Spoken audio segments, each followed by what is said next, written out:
Our crime and safety analyst, Gil Smith, has been following these developments all afternoon. Let's go to Jacksonville's airport and join Gil now. He's live in a terminal. And Gil, this new information we've just gotten on Esteban Santiago's mental history. We knew earlier that agents were saying that part of his behavior seemed off. The fact that he laid down in the terminal and it was off with the normal type terrorist attacks you might see where the gunman, would kill himself or force police to kill him. So does this kind of match that this scenario is different from others in the past?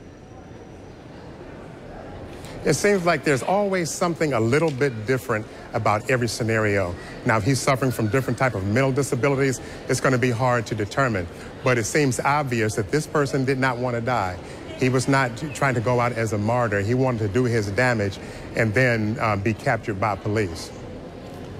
Gil, it's going to be a long process at the airport. I mean, just describe to me how law enforcement is going to be clearing that airport to make sure that it's safe. Now, I'm sure that law enforcement, they've come in with the Broward County Police Department, and now that it appears that it may be terrorists involved, they already have ATF and the FBI there. Now, still it's going to be handled by the Broward County Sheriff's Office unless they get some information that indicates that it does involve terrorism.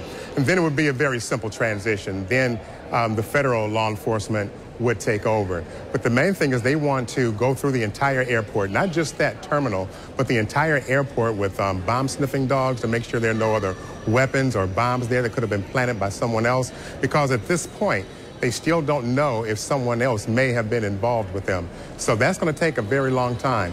And also interviewing everyone who is in that area who might have seen something, who might have, not just to see what the shooter did, but to see if someone else may have been with them, or if he brought any bags or anything that are there that may have been handled by the gunman.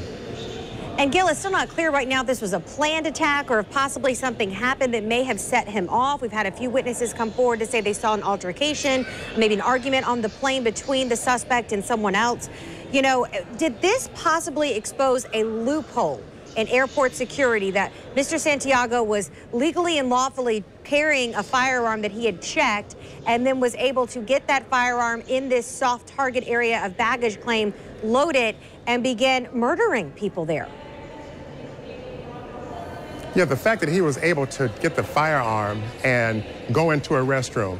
Now, I don't know if he went into a private stall, but it seemed like someone would have been able to see him if you're in an airport, because you come off of a flight, you have several people that are going into the restroom. So I don't know if he went into a stall where no one actually saw him.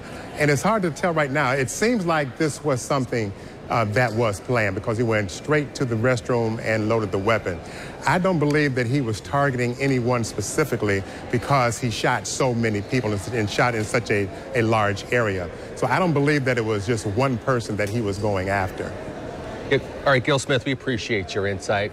We'll talk to you a little later on the newscast. All right, and just to recap for everyone, a gunman opened fire at the Fort Lauderdale International Airport at 12:55 today, killing 5 and wounding 8 others. Their identities have not been released. This all happened in the baggage area of Terminal 2. That is where Delta and Air Canada fly into there. The gunman did have a military ID on him with the name Esteban Santiago. A witness says he was quiet during the shooting and even went as far as to shoot through luggage to hit people who were cowering behind their bags. The gunman then got on the ground and police were able to apprehend him. We will continue to follow this story. Full coverage is on news4jax.com and also coming up at 6 o'clock.